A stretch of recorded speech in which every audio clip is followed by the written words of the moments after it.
శ్రీగురుభ్యో నమ. హరి ఓం. ఆపదామపహర్తారం ధాతారం సర్వసంపదాం లోకాభిరామం శ్రీరామం భూయో భూయో నమామ్యహం. శ్రీగురుభ్యో నమ. హరి ఓం.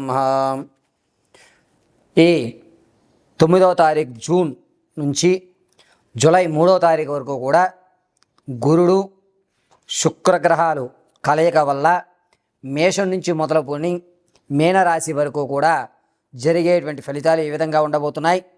ఈ గురుల్లో శుక్రుడు ప్రవేశిస్తూ ఉండడం వల్ల జరిగేటువంటి విపత్తులు కానీ మంచి అవకాశాలు ఏమన్నా మన లైఫ్లో ఈ నెలలో అయినా మార్పులు సంభవించవచ్చా, ఆర్థిక ఇబ్బందుల నుంచి మనం ఏ విధంగా బయటపడడానికి ఏమైనా మార్గాలు ఉన్నాయా, అనారోగ్య సమస్యల నుంచి బయటపడడానికి అవకాశం కలుగుతుందా అనేటువంటి విషయాన్ని మనం మేషం మొదలుపెట్టుకుని మీనరాశి వరకు కూడా మనం విశదీకరించి చెప్పుకుందాం. శ్రీగురుభ్యో నమ. హరి ఓం. మకర రాశి వారికి జూన్ 9వ తారీఖు నుంచి జూలై 3వ తారీఖు వరకు కూడా గురుల్లో శుక్రుడు ప్రవేశిస్తూ ఉండడం వల్ల మిశ్రమైన ఫలితాలు లభిస్తున్నాయి. అనుకున్న పనులు అనుకున్న సమయానికి పూర్తి చేస్తారు. పేరు ప్రఖ్యాతులు అనేటువంటి లభించేటువంటి అవకాశం ఎక్కడా గోచరించడం లేదు. పని మాత్రం మీది, శ్రమ కూడా మీదే, ఫలితం మాత్రం వేరే వాళ్ళు దాన్ని అందిపుచ్చుకునేటువంటి అవకాశం లభిస్తుంది. దీనివల్ల సరేలే మన సమయం వచ్చినప్పుడు మనం మాట్లాడదాం అని సమన్వయం పాటించేటువంటి అవకాశం ఎక్కువగా గోచరిస్తుంది. పైగా ఇంత పూర్వం మీరు విడిచిపెట్టినటువంటి విలువైన డాక్యుమెంట్స్ ఎదురుపడేటువంటి అవకాశం, తాత ముత్తాతల నుంచి లభించేటువంటి ధనం లభించడం, ఆనందదాయకమైన వాతావరణం ఏర్పడడం అనేది జరుగుతుంది. మకర రాశి వారికి నిరుద్యోగులకి మంచి శుభవార్త అయితే ఈ నెలలో మీరు ఖచ్చితంగా వింటున్నారు. ప్రమోషన్ కోసం చూసేటువంటి వారికి ఖచ్చితంగా మీరు అనుకున్న ప్రదేశానికి ప్రమోషన్ వచ్చేటువంటి అవకాశం కూడా ఈ నెలలోనే గోచరిస్తుంది. వ్యాపారం విషయంలో ఎవరు చెప్పినా సరే మీరు వినకుండా వ్యాపారాన్ని ప్రారంభం చేస్తారు. నష్టాలను చవి చూసేటువంటి అవకాశం గోచరిస్తుంది. అందుకని మకర రాశి వారు ఈ నెలలో వ్యాపారం ప్రారంభం చేసేటప్పుడు బినామీతో చేయడం చెప్పదగ్గ సూచన.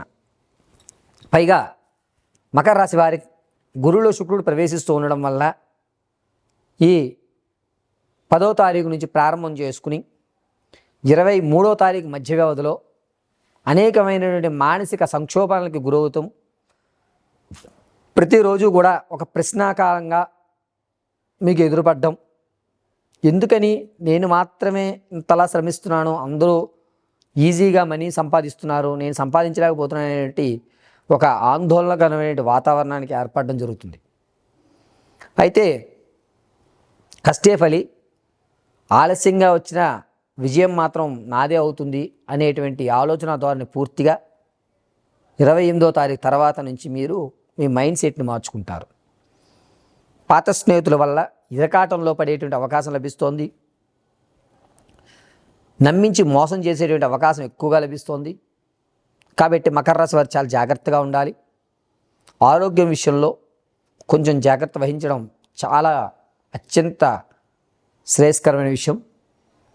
కాలర్ బోన్లకు సంబంధించి కానీ, మెడ నరాలకు సంబంధించి కానీ కొన్ని ఇబ్బందులు జరిగేటువంటి అవకాశం గోచరిస్తోంది. కాబట్టి మకర రాశి వారు ప్రయాణాల విషయంలో అత్యంత జాగ్రత్తగా ఉండండి. తాత ముత్తాతల నుంచి లభించేటువంటి ఆస్తి లభించకపోగా అనేకమైనటువంటి ఇబ్బందులు, ఈ డాక్యుమెంట్ లేదనో లేకపోతే ఈ ధృవీకరణ పత్రంలో పేరు తప్పుపడిందనో విసిగిపెట్టేటువంటి అవకాశం ఎక్కువగా గోచరిస్తోంది.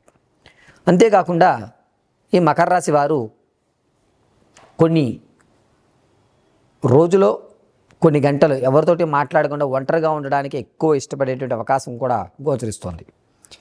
కాబట్టి మకర రాశి వారు మీ వ్యక్తిగతమైన జాతకాన్ని తెలుసుకోవడానికి కింద స్క్రోల్ అవుతున్న నెంబర్ని సంప్రదించండి.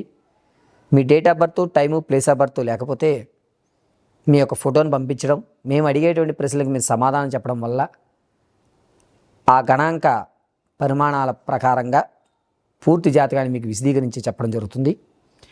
అంతేకాకుండా మకర రాశి వారు 10వ తారీఖు నుంచి 3వ తారీఖు వరకు కూడా ప్రతిరోజు మీకు దగ్గరలో ఏ దేవాలయం ఉంటే ఆ దేవాలయంలో నమస్కారం చేసుకుని ఎర్రటి పుష్పాలతో పూజ చేయడం అత్యంత ఉత్తమం. పైగా ఈ మకర రాశి వారు ప్రతి నిత్యము కూడా ఆరావళి కుంకుమను ధరించండి. అద్భుతంగా కలిసి వస్తుంది. పైగా మీకు ఉన్నటువంటి బాధలు ఎదుటివారికి వ్యక్తం చేయొద్దు ఈ నెలలో. దాన్ని అదునుగా తీసుకుని మిమ్మల్ని మరింత బలహీనపరిచేటువంటి అవకాశం గోచరిస్తుంది. కాబట్టి ఈ నెలంతా పరీక్షాకాలంగా ఉన్నా సరే గోప్యంగా మీ సమస్యను ఉంచుకోవడం చాలా ఉత్తమమైన విషయంగా చెప్పదగ్గ సూచన. ఈ మకర రాశి వారు ఈ నెలంతా కూడాను ప్రతిరోజు ఆరావళి కుంకుమను ధరించి ఎర్రటి గులాబీలతో దగ్గరలో ఏ దేవాలయం ఉంటే ఆ దేవాలయం అమ్మవారికి గులాబీలతో మాత్రమే అర్చన చేయించండి. అద్భుతంగా కలిసి వస్తుంది. ప్రతిరోజు ఈ మకర రాశి వారు ఉదయం కానీ సాయంత్రం కానీ దేవాలయ దర్శనం చేయడం మర్చిపోవద్దు.